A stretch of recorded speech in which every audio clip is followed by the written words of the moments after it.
प्यारे बच्चों, अब हम चक्रण क्वांटम संख्या यानी स्पिन क्वांटम नंबर को जानेंगे कि यह क्या होता है। तो चलिए हेडिंग लेते हैं, चक्रण क्वांटम संख्या।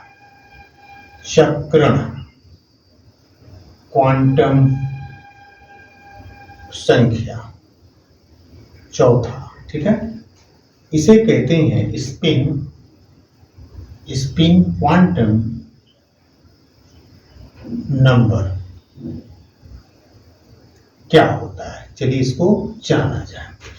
तो बच्चों, जब हम चौथे यानी यस की बात करते हैं, यस यानी कि इसे हम लोग एस से इंडिकेट करते हैं। एस सिंबल इसका क्या होता है, प्रतीक एस से इसको हम लोग इंडिकेट करते हैं।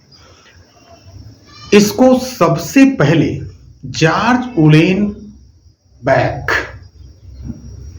और सैमुअल गाउट स्मिथ ने बताया था या खोजा था।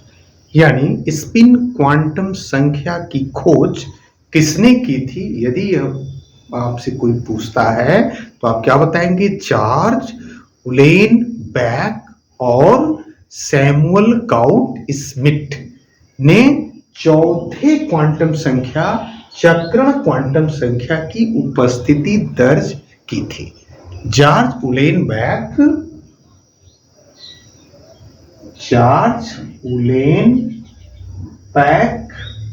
और कौन थे? Samuel gout Smith. Samuel gout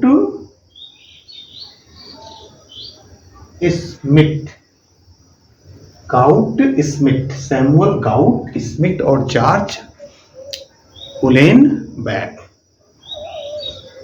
इसको दरअसल हम लोग यह जानेंगे कि इसे स्पिन क्वांटम संख्या जो श्रोडिंगर वेव इक्वेशन को हल करने पर प्राप्त नहीं हुई थी, यह हमने बताया भी है। इसकी उपस्थिति दर्ज करने का श्रेय या कह सकते हैं खोजने का श्रेय जॉर्ज उलेनबेक, सैमुअल गाउट स्मिथ को जाता है। अब यह जानेंगे कि यह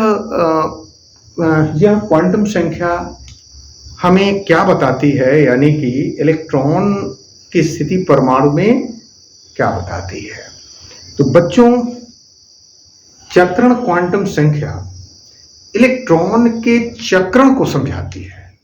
चक्रण को मतलब अभी हम लोग पिछले लेक्चर में यह देखे थे कि कक्षक को हमने जाना था और यह सीखा था कि प्रत्येक कक्षक में कितने इलेक्ट्रॉन होते हैं।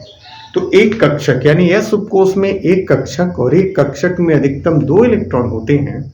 तो दोनों इलेक्ट्रॉन के चक्रण को यह बताता है, यानी चक्रण क्वांटम संख्या उसी के चक्रण को कि एक ऊपर के साइड यानी क्लॉकवाइज में और एक एंटी क्लॉकवाइज डायरेक्शन में इलेक्ट्रॉन की उपस्थिति होती है।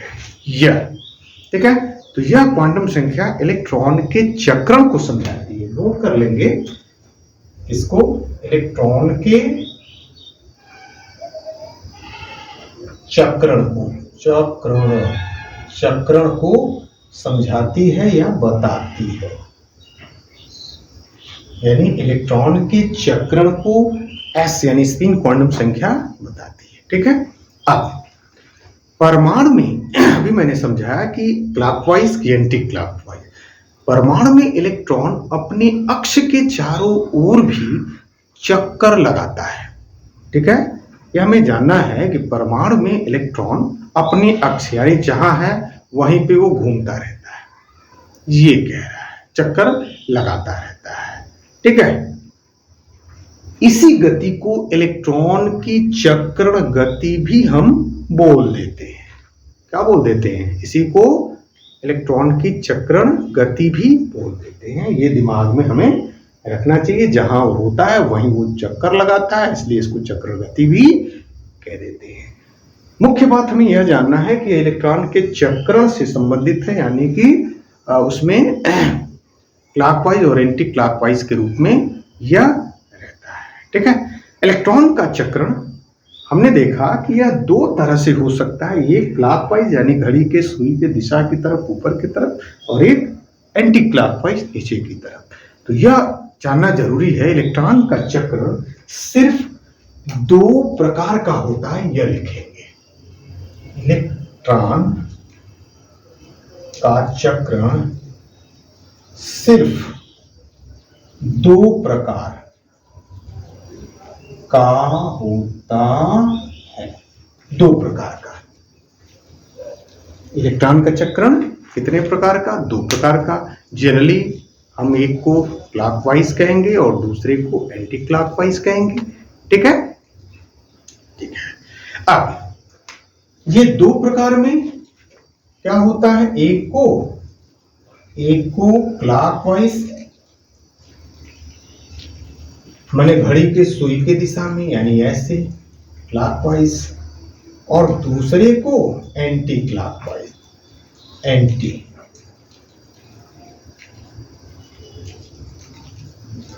क्लॉकवाइज यानी कि घड़ी के सुई के नीचे माने ऊपर और नीचे। तो पहला ये गति कर सकता है ऐसे क्लॉकवाइज और दूसरा एंटी क्लॉकवाइज, इसे हमें जानना है। क्लॉकवाइज ये, एंटी क्लॉकवाइज ये। ठीक है, होता है। अब इस क्लॉकवाइज और एंटी क्लॉकवाइज को हम +1/2 और इसको -1/2 भी बोलेंगे। ठीक है, +1/2 माने क्लॉकवाइज डायरेक्शन और -1/2 माने एंटी क्लॉकवाइज डायरेक्शन। माने इससे इसे हम प्रदर्शित करते हैं, बोल सकते हैं। ठीक है, हाँ। इलेक्ट्रॉनों का चक्रण क्या होगा? इलेक्ट्रॉनों का चक्रण एक ऐसे घड़ी के सुई के दिशा में ऐसे ऐसे जाएगी, ऐसे करेगी, तो ये क्लॉकवाइज हुआ। और ये इसको हम ऐसे दिखाते नीचे के साइड से, यानी कि चक्रण ये एंटी क्लॉकवाइज। ठीक है, तो कुल मिला के हमने यह देखा कि स्पिन क्वांटम संख्या, जिसे S से हम लोग इंडिकेट करते हैं, की खोज चार्ल्स उलेनबैक और सैमुअल काउट स्मिथ ने किया था। और इलेक्ट्रॉन का चक्रण या चक्रण से संबंधित है, इलेक्ट्रॉन जहां रहता वहां पे घूमता रहता है, इसी को चक्रण गति भी हमने बोला। और यह चक्र गति दो तरह से होती है, एक क्लॉकवाइज डायरेक्शन में और एक एंटी क्लॉकवाइज डायरेक्शन में। ठीक है, तो स्पिन क्वांटम संख्या में ये बातें आपको जानना जरूरी है। जैसे मान लेते हैं कि एस कक्षक में, एस उपकोष में, एस कक्षक में दो इलेक्ट्रॉन होते हैं, तो दोनों इलेक्ट्रॉन एक क्लॉकवाइज के रूप में होगा, इसे हम लोग क्लॉकवाइज बोलेंगे, यानी कि ये वाला डायरेक्शन, और एक एंटी क्लॉकवाइज के रूप में होगा, जिसे हम लोग ऐसे इंडिकेट करेंगे। ये आपको कंठस्थ होना चाहिए, यानी कि जानकारी होना चाहिए। ठीक है, अब कुछ बातें और जान जाए कि एक कक्षा में हमेशा अधिकतम 2 ही इलेक्ट्रॉन रह सकते हैं। कि मैंने पिछले लेक्चर में बता दिया, एक कक्षक में कितने इलेक्ट्रॉन? 2 इलेक्ट्रॉन ही रह सकते हैं, और जिनके चक्रण क्वांटम संख्या क्या होगा? एक क्लॉकवाइज में और दूसरा एंटी क्लॉकवाइज डायरेक्शन में होगा, अर्थात भिन्न होते हैं। ठीक है, दूसरी सबसे इंपॉर्टेंट बात कि इसके अंदर यानी किसी भी कक्षक में तीसरा इलेक्ट्रॉन कभी भी प्रवेश नहीं कर पाता। कभी भी कक्षक में तीसरा इलेक्ट्रॉन कभी भी एंट्री नहीं कर पाता, प्रवेश नहीं कर पाता। क्यों नहीं कर पाता? ये एक रीजन है। तो इसलिए नहीं कर पाता क्योंकि 2 इलेक्ट्रॉन का जो चक्रण है वो समतुल्य हो जाता है, फलस्वरूप इसमें तीसरे के आने की कोई गुंजाइश ही नहीं होती।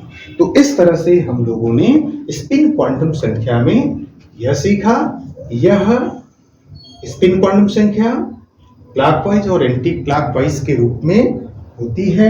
ठीक है, और यह इलेक्ट्रॉन के चक्रण को बताती है। ठीक है, चलिए।